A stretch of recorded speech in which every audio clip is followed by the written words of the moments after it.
sama buzzer itu jadi umpama apa jangan-jangan ada perwira polisi yang punya hubungan khusus sama Nikita ini. Jangan-jangan kan ya, umpama seandainya gitu, misalnya kok bisa begitu hebatnya ini Nikita ini. Oke, jangan main-main sama orang-orang seperti ini. Makanya sering ada kalimat daging ulama itu beracun.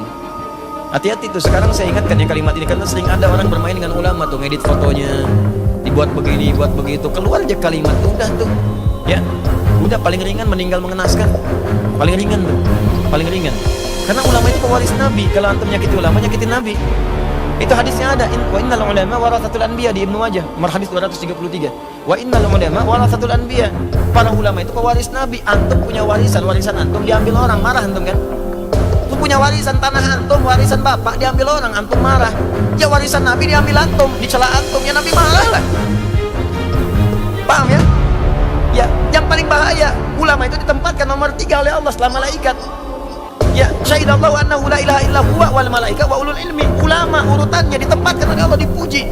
Antum ganggu ulama, ya Allah marah. Paham ya? Kenapa terganggu ini? Ya. Ah, itu mesti hati-hati. Awas jangan salah kontrol. Jangan salah kontrol ya. Jangan celah, jangan apa-apa dan sebagainya. Ini seringkali begini nih, karena konstelasi politik juga sekarang nih, pilpres apa-apa, mungkin di setiap kubu ada ulama, ada apa, kita hormati, mungkin masing-masing punya ijtihad. Ya, kalaupun misalnya ada sesuatu yang keliru, jangan kemudian diolok-olok, tidak. Kita doakan dengan baik. Pilihan boleh beda, silahkan. Ya, itu tidak ada masalah, tapi jangan berselisih, jangan sampai ribut dan sebagainya. Paham ya? So, apalagi kemudian menjelek-jelekan ulama itu tidak boleh. Ya, mendoakan boleh. Ya Allah, mohon jadikan hadar rais gini diskusi pulan, amin, kita aminkan, amin, kan? Nah, itu boleh, silakan aja. Ya, pas diralat gak sempat ngaminin lagi juga nggak apa-apa ya, kita masalah gitu. Nggak usah rame, biasa aja, gitu ya, biasa aja. Ya nggak usah langsung dicari, disusul, gini gitu kan, kasihan juga gitu ya. Nah, udah. Saya tahu ini dari Dito kan. Bapak tahu nggak jam berapa ini? Nggak bisa Pak. Saya udah berurusan sering sama polisi, saya nggak pernah dibeginiin. Ini jam berapa? 2 kasusnya apa? Makanya kita jelaskan dulu. Kenapa sampai begini? Dibayar berapa kemudian? Ibu jadi fitnah. Oh, saya nggak fitnah. Terus Dito itu banyak kasusnya loh. Yang saya kaget, yang jemput paksa dipulang paksa. Polisi yang ngejemput paksa dibikin pulang paksa sama Nikita Mirzani, padahal polisi udah berjam-jam itu di tempat itu. Nah, kalau kita melihat sejarah Gus Nur, kan waktu penangkapan kayaknya nggak gitu-gitu amat, nggak pakai ditanya-tanya kan, langsung diangkut. Kemudian penangkapan Haji Munarman juga, ya kan, seperti itu.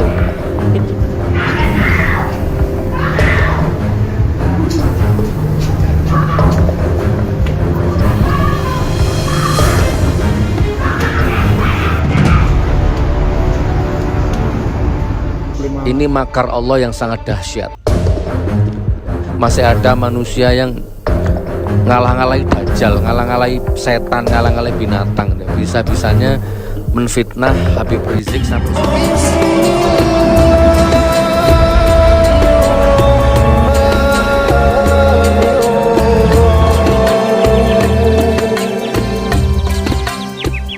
Yang saya kaget, yang jemput paksa dipulang paksa. Polisi yang ngejemput paksa dibikin pulang paksa sama Nikita Mirzani, padahal polisi udah berjam-jam itu di tempat itu. Nah, kalau kita melihat sejarah Gus Nur, kan waktu penangkapan kayaknya nggak gitu-gitu amat, nggak pakai ditanya-tanya kan, langsung diangkut. Kemudian penangkapan Haji Munarman juga, ya kan, seperti itu. Ini sebenarnya ada apa, Gus? Kok sampai segitunya, Gus? Makanya bangsa ini sudah dicabut berkahnya. Ya, bangsa ini sudah dicabut berkahnya sama Allah. Itu kesimpulannya begitu. Jadi saya ngikuti beritanya, saya lihat dan saya punya videonya. Jadi rumahnya Nikita itu sudah dikepung kurang lebih 10 jam, ya disanggong lah kurang lebihnya begitu ya. Itu pun Nikita masih bisa selfie di lantai 2, bisa itu polisi, itu wartawan masih bisa nuding-nuding, begini ya. berkaca pinggang, intinya begitu ya.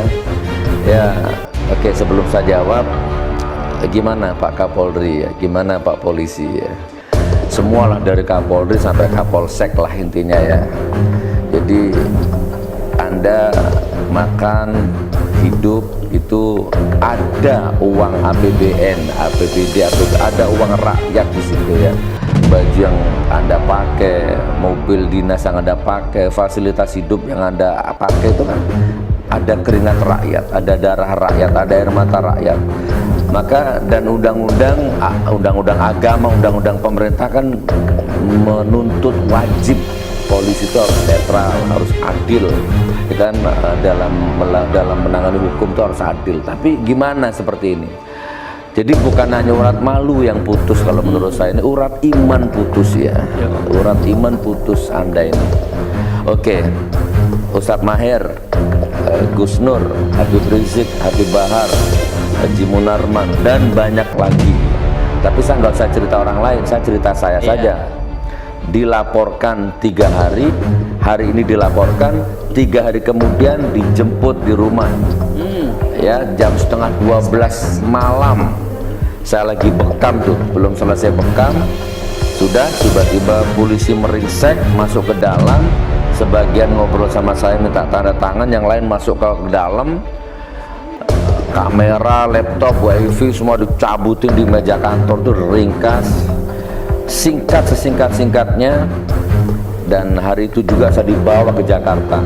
Setengah 12 malam berangkat dari Malang Jakarta lewat darat. Pakai Avanza atau apa itu. Saya duduk di tengah, diapit 2 petugas begini. Jam 11 siang nyampe Bareskrim. Jam 11 siang, jam 3 disidik. Jadi ya istirahat di situ. Jadi jas yang saya pakai, semua baju yang saya pakai dilepas, ditelanjangin untuk barang bukti. Karena memang sebelum saya berangkat, Gus Dur pakai jas yang dipakai podcast itu. Oh, semua itu pakai. Nanti kita di sana dilepas pakai barang bukti. Dilepas, saya dibelikan baru sama polisi itu. Jam 3 baru dimulai penyidikan. Tanya-tanya jam 3 sampai jam 10 malam. Berapa jam itu? Ustadz Irwan ini subhanallah melebihi saudara, melebihi orang tua nih, nggak ada hubungan darah, nggak ada hubungan apa-apa, tapi beliau nungguin dari jam 3 sampai jam 12 malam itu. Pengacara aja ya? Iya, melebihi pengacara. Melebihi pengacara. Karena ada ruang-ruang yang pengacara nggak bisa masuk, malah beliau masuk gitu kan, mendobrak beliau itu. Oke. Jam 10 selesai. Oke, ditunggu Gus ya. Saya pikir nunggu apa gitu kan. Jam 10, 11 nggak ada kabar. Akhirnya jam 12 datang lagi petugas. Gus Nur, mohon maaf harus nginap gitu kan. Harus ditahan. Ada tahanan? Ada. Langsung hari, ya? Iya, langsung ditahan, langsung pakai baju urin itu. Setengah 12 malam berangkat dari Malang, jam 11 besoknya nyampe, jam 3 disidik, jam 10 selesai, jam 12 masuk tahanan. Apa salahnya? Mencemarkan nama baik siapa yang saya cemarkan? Di pengadilan juga nggak datang, dan memecah belah umat. Tidak ada umat yang terpecah gara-gara saya. Ini saya, Ustadz Maher, Habib Rizik, John Ru ya, Ahmad Dhani lah. Rata-rata itu kasusnya sama, pasalnya sama dengan saya tuh. Nah, tapi perlakuannya seperti itu. Intinya saya masuk penjara. Pengacara ngajukan pengajuan penahanan itu loh, penangguhan penahanan ya, 5 kali, 6 kali, 7 kali ditolak. Ya nggak boleh dikunjungi dan seterusnya. Nah sekarang kalau saya lihat Nikita Mirzani ini kan luar biasa. Saya nggak sudah, saya cerita Nikita dulu ya. Coba bayangkan. Cerita dengan Nikita rupanya. Bukan, saya lihat videonya ya. Lihat videonya. Dia dengan begini. Cerita dengan Nikita. Dia begini di depan polisi. Apa ini? Saya nggak mau begini. Saya nggak mau. Kalian dibayar berapa? Coba. Dan polisinya seperti itu. Kalau menghadapi ulama, menghadapi aktivis, menghadapi saya, garang sekali kalian ini. Jahat sekali kalian ini. Tapi menghadapi Nikita, kenapa kalian begitu? Dan intinya malah balik gitu kan. Betul. Dan Nikita ya, berita terakhir yang saya dengar, Nikita yang datang akhirnya ke Polda atau kemana, Banten sana, kayaknya begitu. Tapi kan rakyat melihat, umat melihat. Oke, nggak usah rakyat lah, mungkin istrimu juga melihat. Wah, istri perwira, istri-istri polisi, anak-anak polisi, kan Anda melihat ini. Oke, Anda kan punya hati nurani kan. Tapi saya tahu Ustaz, mereka itu semua punya hati nurani memang. Tak, polisi itu semua punya hati nurani. Mereka tahu kalau ini salah sebenarnya. Saya hanya ikut atasan, gimana? Biasanya kalau pensiun baru nanti mereka galak, ya kan? Kalau sudah pensiun. Kalau masih dinas gini, di semua lini tuh ada KKN, ada korupsi. Mereka semua tahu, tapi mereka nggak berdaya. Saya mau ngomong apa, Bu? Saya pengen seperti Gus Nur, tapi saya nggak berani. Gimana anak saya, gimana istri saya? Dimutasi nanti saya. Saya tiap hari tuh lihat kedoliman di depan mata saya tuh, apa korupsi di depan mata saya tuh tiap hari saya lihat. Saya tahu itu salah, tapi saya nggak berdaya. Rata-rata pegawai itu begitu, Ustaz. Ada belenggu lah. Ada belenggu. Nah, polisi juga begitu mungkin, Ustaz, ya. Nah, ya Allah lebih sob, makanya nanti sehingga nih kita begitu beraninya berkaca pinggang di depan polisi-polisi di saya Habib Rizik, Ustadz Mahir itu orang Ustadz yang tidak pernah makan uang rakyat dan sebagainya, itu dijemput tanpa paksa, tanpa kompromi, pamit sama keluarga aja nggak boleh, kadang kan dijemput dipaksa. Dengan seorang Nikita bisa begitu, ya, bisa begitu kan. Gimana coba Pak Polisi?